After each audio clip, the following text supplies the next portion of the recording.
ಅಚೇತನ ಮನಸ್ಸಿನ ಮಾಂತ್ರಿಕ ಶಕ್ತಿ ಮುಂದುವರಿಕೆ. ನಮ್ಮ ಅಚೇತನ ಮನಸ್ಸು ಒಂದು ಅದ್ಭುತ ಶಕ್ತಿಯನ್ನು ಹೊಂದಿದೆ. ಅದು ನಮ್ಮನ್ನು ಪ್ರೇರೇಪಿಸುತ್ತದೆ, ಮಾರ್ಗದರ್ಶನ ನೀಡುತ್ತದೆ ಮತ್ತು ನಮ್ಮ ನೆನಪುಗಳಲ್ಲಿ ಶೇಖರಾಗಿರುವ ವಿಚಾರಗಳು, ದೃಶ್ಯಗಳು, ಸಂತೋಷದ ಕ್ಷಣಗಳನ್ನು ಪುನಃ ಜೀವಂತಗೊಳಿಸುತ್ತದೆ. ಈ ಅಚೇತನ ಮನಸ್ಸಿನ ಶಕ್ತಿಯು ನಮ್ಮ ಹೃದಯದ ಬಡಿತ, ರಕ್ತ ಸಂಚಾರ ಮತ್ತು ಶರೀರದ ಎಲ್ಲಾ ಕ್ರಿಯೆಗಳನ್ನು ನಿಯಂತ್ರಿಸುವ ಸಾಮರ್ಥ್ಯ ಹೊಂದಿದೆ. ಉದಾಹರಣೆಗೆ, ನಾವು ಒಣ ಬ್ರೆಡ್ ತಿನ್ನುವಾಗ ನಮ್ಮ ಅಚೇತನ ಮನಸ್ಸು ಅದನ್ನು ಜೀವಂತ ಶಕ್ತಿಯಾಗಿ ಪರಿವರ್ತಿಸಿ ಸ್ನಾಯುಗಳು, ಎಲುಬುಗಳು ಮತ್ತು ರಕ್ತದ ಭಾಗಗಳಾಗಿ ಮಾರ್ಪಡಿಸುತ್ತದೆ. ಇದು ಜೀವನದ ಅತ್ಯಂತ ಆಶ್ಚರ್ಯಕರ ಪ್ರಕ್ರಿಯೆ. ಮಾನವ ಶರೀರದ ರಹಸ್ಯವನ್ನು ವಿಜ್ಞಾನ ಇನ್ನೂ ಸಂಪೂರ್ಣವಾಗಿ ಅರ್ಥಮಾಡಿಕೊಳ್ಳದಿದ್ದರೂ, ಅಚೇತನ ಮನಸ್ಸು ಇದನ್ನು ಪ್ರತಿಕ್ಷಣ ಸುಮಾರು ಮಿಂಚಿನ ವೇಗದಲ್ಲಿ ನಿರ್ವಹಿಸುತ್ತದೆ. ಇದನ್ನೇ ನೋಡಿದರೆ, ನಮ್ಮ ಅಚೇತನ ಮನಸ್ಸು ನಮ್ಮ ಶರೀರದ ಎಲ್ಲಾ ಕಾರ್ಯಗಳನ್ನು ನಿಯಂತ್ರಿಸುತ್ತದೆ.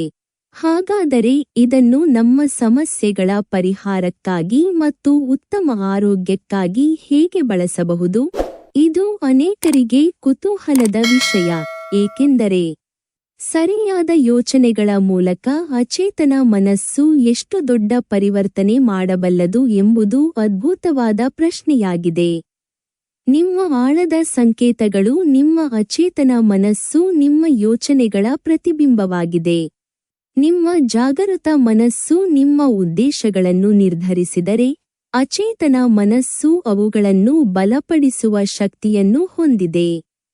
ನೀವು ಯಾವುದನ್ನು ನಂಬುತ್ತೀರೋ ಅದೇ ನಿಮ್ಮ ಮಾತು, ಬರಹ ಮತ್ತು ಕ್ರಿಯೆಗಳಲ್ಲಿ ಪ್ರತಿಬಿಂಬಿಸುತ್ತದೆ.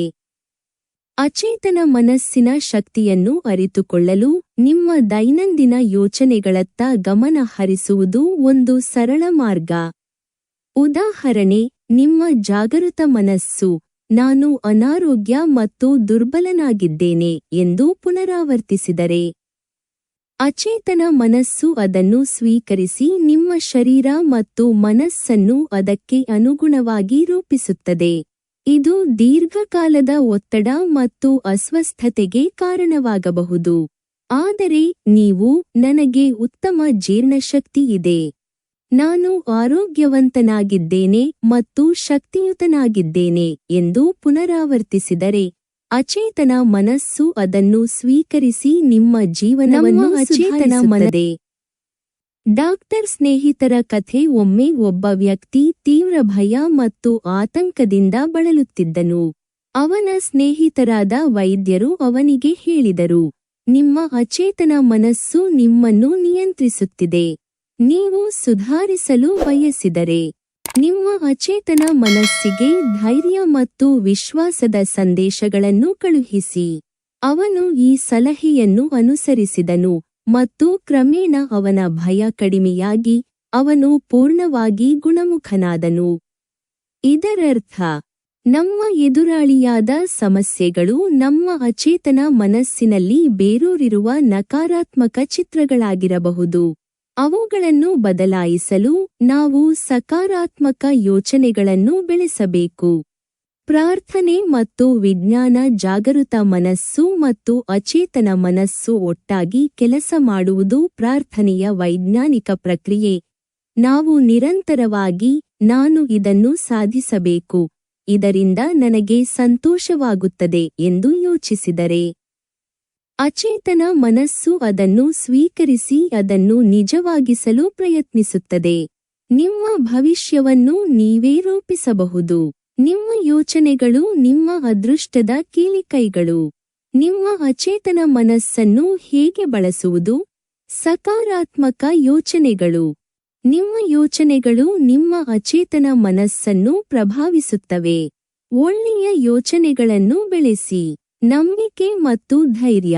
ನಾನು ಇದನ್ನು ಸಾಧಿಸಬಲ್ಲೆ ಎಂಬ ನಂಬಿಕೆಯನ್ನು ಬೆಳೆಸಿ. ಅಚೇತನ ಮನಸ್ಸು ಅದನ್ನು ನಿಜವಾಗಿಸುತ್ತದೆ. ಪ್ರಾರ್ಥನೆ ಮತ್ತು ಧ್ಯಾನ. ಪ್ರಾರ್ಥನೆ ಮತ್ತು ಧ್ಯಾನದ ಮೂಲಕ ನಿಮ್ಮ ಅಚೇತನ ಮನಸ್ಸನ್ನು ಶಕ್ತಿಯುತಗೊಳಿಸಿ.